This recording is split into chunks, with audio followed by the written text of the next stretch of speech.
तो आज हम समझने वाले हैं प्रकाश के परावर्तन के बारे में और रिफ्लेक्शन यानी रिफ्लेक्शन ऑफ लाइट।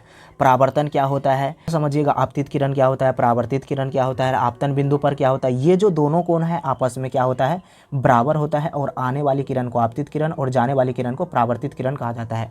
तो चलिए वीडियो को यहाँ पर स्टार्ट करते हैं। Hello friends, math series centre में आपका स्वागत है। तो आज हम इस वीडियो के माध्यम से प्रकाश के परावर्तन यानी रिफ्लेक्शन ऑफ लाइट, इसके बारे में हम आज समझेंगे। तो ये जो है 7th 8th 10th में ज़्यादातर ये जो क्वेश्चन पूछे जाते हैं, कोई भी आपको पूछ सकता है इसके बारे में। तो ज़्यादातर यही प्रकाश के चैप्टर से पूछा जाता है, प्रकाश के परावर्तन। सिंपल पहले प्रकाश समझ लीजिए। प्रकाश जो होता है एक ऊर्जा का रूप होता है जिसे हमें वस्तु को देखने में मदद करती है। अगर प्रकाश नहीं रहता है तो वस्तु को हम नहीं देख पाएंगे। तो प्रकाश तो आपको क्लियर हो गया है। प्रकाश का परावर्तन क्या होता है इसको आज हम आसानी से समझेंगे। तो देखिए यहाँ पर प्रकाश का परावर्तन, रिफ्लेक्शन मतलब वस्तु को रिफ्लेक्ट करना, जैसे प्रकाश रिफ्लेक्ट हो जाना। जैसे यहाँ पर देखिए परावर्तन का अर्थ ये होता है कि प्रकाश किसी सतह से, यानी परिभाषा इसका ये हो जाता है कि प्रकाश किसी सतह से टकराकर उसी माध्यम में लौटने की घटना को, यानी प्रकाश किसी सतह पर, जैसे यहाँ पर फिगर से समझिएगा, प्रकाश जैसे यहाँ पर ये जो है सूरज यहाँ से प्रकाश दे रही है, इस सतह पर ये जो है मान लेते हैं कि परावर्तक सतह, ये इसको परावर्तक सतह बोला जाता है यहाँ पर। तो ये जो परावर्तक सतह है इस पर पड़ा, ये जो आपतन बिंदु पर पड़ा, यहाँ से प्रकाश को क्या कर दिया, इस परावर्तक सतह रिफ्लेक्ट कर दिया, यानी यहाँ से निकला और इस वस्तु पर पड़ा, इस वस्तु पर प्रकाश को पड़ा तो यहाँ पर रिफ्लेक्ट कर दिया। तो इसी घटना को क्या कहा जाता है, परावर्तन यानी रिफ्लेक्शन कहा जाता है। यानी रिफ्लेक्ट कर देना, कोई वस्तु को रिफ्लेक्ट कर देना। तो यहाँ से प्रकाश की सतह से टकराकर उसी माध्यम में लौटने की घटना को प्रकाश का परावर्तन कहते हैं।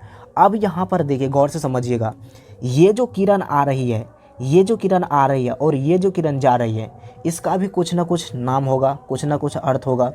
और ये जो डाला गया है लंब, इसका भी कुछ ना कुछ अर्थ होगा। तो चलिए इसी फिगर को हम बारीकी से यहाँ पर समझते हैं। अगला में देखिएगा, फिगर की सहायता समझिएगा।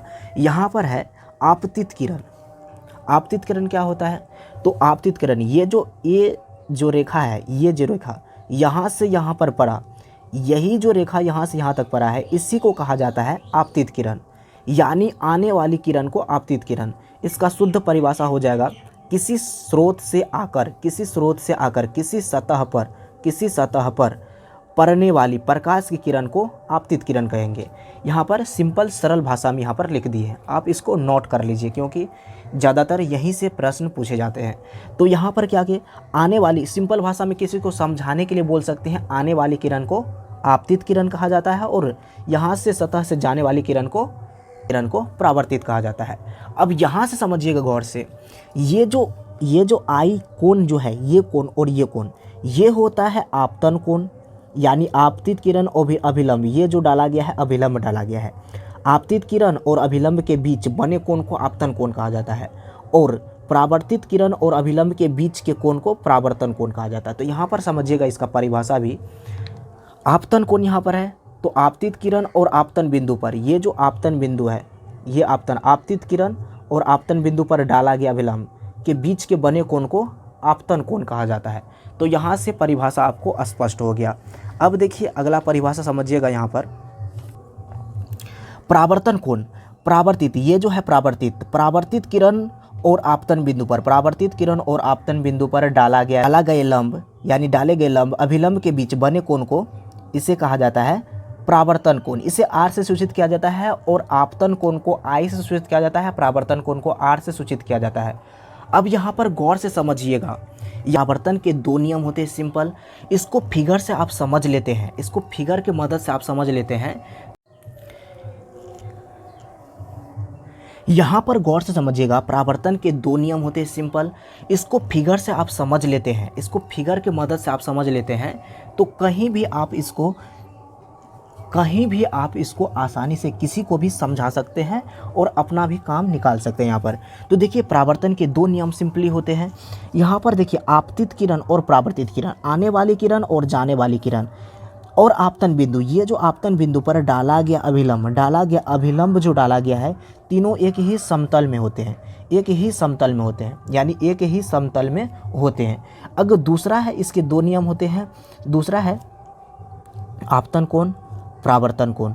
ये जो होता है बराबर होता है, ये दोनों कोण जो होता है, अगर ये 60 डिग्री है तो ये भी 60। तो आई होप आप प्रकाश के परावर्तन के नियम को और प्रकाश का परावर्तन क्या होता है, आपतित किरण क्या होता है, इस सभी को आज आसानी से आपने समझ लिया। आप किसी भी एग्ज़ाम में जाओ तो ये यहाँ से क्वेश्चन ज़रूर आता है, खास करके क्लास 10th में। तो यहाँ से इसी तरह का कंटेंट पाने के लिए इस चैनल से जुड़ जाइए। चलिए मिलते हैं अगले वीडियो में, तब तक के लिए जय हिंद, जय भारत।